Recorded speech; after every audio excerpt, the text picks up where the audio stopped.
A couple of months before he died, Steve Jobs ordered Venus, a superyacht, to be built for him. It would cost a whopping 100 million euros. 100 million euros is a lot of money. Steve had a few clothing as a CEO. Too often, the financially unintelligent use this kind of spending as an unconscious excuse to spend the money they don't have. After all, the wealthy use luxuries. Doesn't it make sense for me to use luxuries if I want to appear luxurious?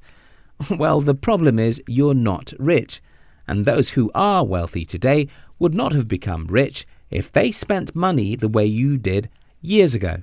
A few years ago, Jay-Z spent more than $100,000 in a single night, and the internet broke for it. The poor and the middle class see this and think to themselves, there's only one life. Let me enjoy my labor. The problem with that thinking is twofold. First, Jay-Z spent that money on his own company. Just imagine me spending $100,000 in a nightclub I own. The second problem with the middle class who want to copy that sort of spending is this guy made tens of millions of dollars every year.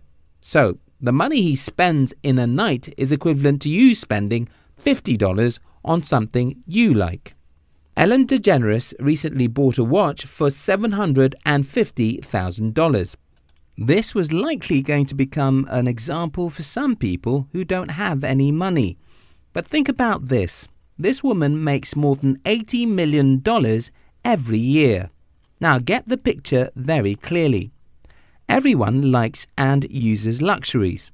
The difference between the rich and the poor, however, is that the rich, unlike the poor, know when to utilize luxuries and what money to set aside in buying luxuries.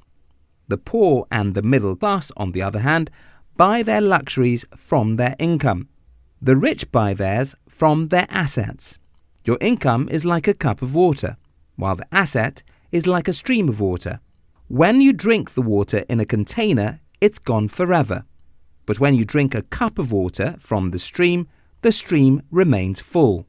Now, imagine two young people who have the same income. Let's assume that one of them is going to be productive, while the other will be poor. The following are the things the poor guy will likely spend his money on, which the guy who will be rich will avoid. 1. Parties and social events. When I was around 15, I started questioning how people do weddings in my country. It didn't make any sense to me that these poor folk save for the entire year or borrow a lot of money only to have a pleasant 5 hours of their lives. Yes, when you have an opinion at 15, fairly likely it's immature. But I was right. The older I get, the more I see how people waste the money they don't have to impress people through parties. Again, the poor and the middle class have some role models.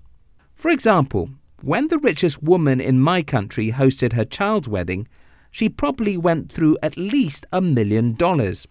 But think twice about this. She is the richest woman in my country.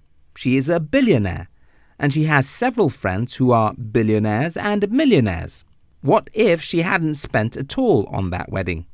What if she got back more money than she spent as a result of gifts from her friends? What if she makes in one single day the entire money she spent on that wedding? Most poor people don't think deep enough to know that the rich don't waste money, even when you see them spending it. 2. Lottery tickets. Most people in the world believe in luck. While I also believe in being fortunate, I personally don't believe it exists, and I probably need to figure out how to look for it. Lottery tickets are targeted at the poor because they are the ones who buy them. The probability of you winning the lottery is 1 in 13.9 million. Yet many poor people buy lottery tickets every day. 3. Impulse buys. Check your wardrobe and see the number of clothes and shoes you buy and don't actually need.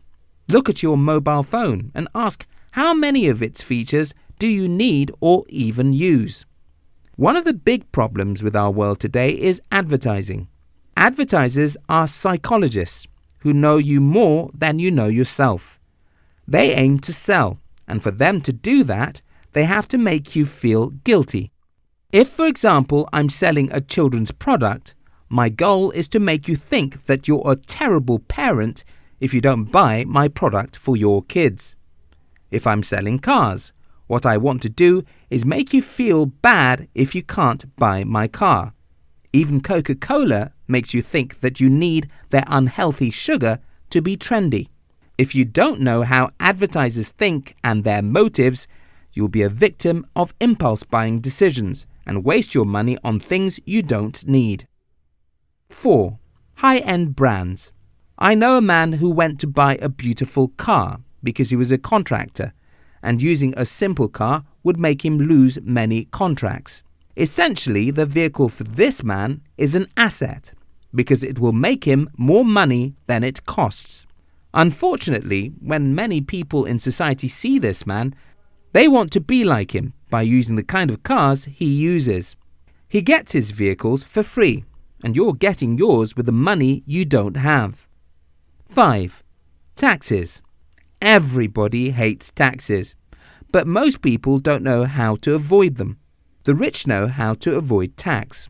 With a corporation, which doesn't have to be a big business, you can save tons of money from taxes. Many of the expenses and luxuries the rich acquire are done with pre-tax money, while everyone else spends after-tax money. Someone is using government money while others are using the money they don't have. How to be smart with money. Being smart with money is simple, but it's not easy. Most of the world's population have read or heard about The Richest Man in Babylon. Most of us understand the simple principle Robert Kiyosaki taught in his book Rich Dad, Poor Dad. By the same token, Think and Grow Rich is a simple book to follow. The problem isn't that we don't know what to do. What to do is too simple for anyone to claim ignorance. The problem is that we allow our emotions to dictate our financial decisions. We look at the shiny objects we can't afford and go for it, even though we don't need them. We think we deserve a good life, and yes, we do.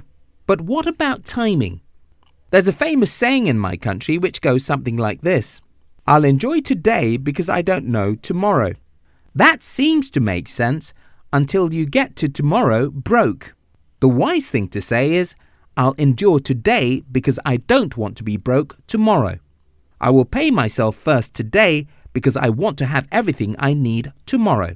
I will delay gratification today because I want to have everything I need tomorrow.